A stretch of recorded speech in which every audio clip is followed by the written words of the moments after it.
that it subverts research that was recommended by the Australian Research Council.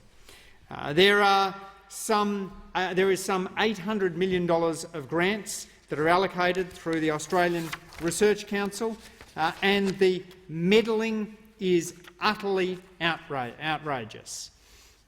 Labor has said very clearly that were an Albanese Labor government to be elected, that our Education Minister would never exercise that veto.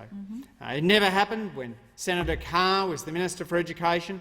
It wouldn't happen under Minister Plibersek. The member for Sydney, were she to become Education Minister in Australia, and that would be a great day indeed, would never veto an Australian Research Council grant.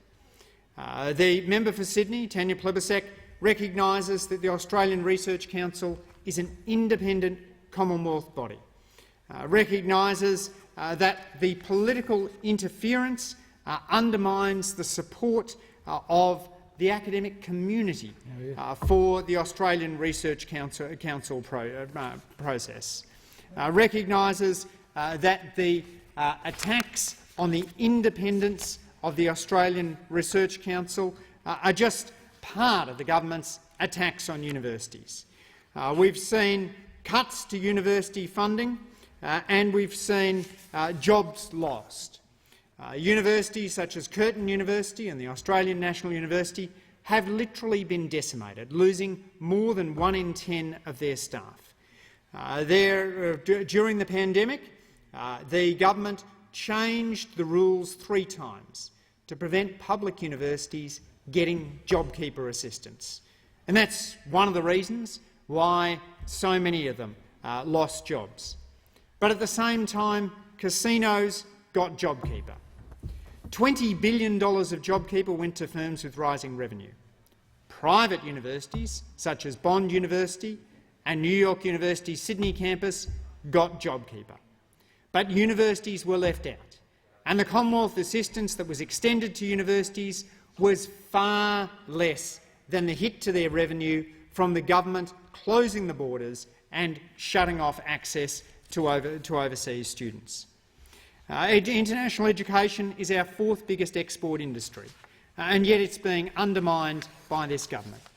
Their Orwellianly named Job Ready Graduates program does nothing to improve the opportunities for young people.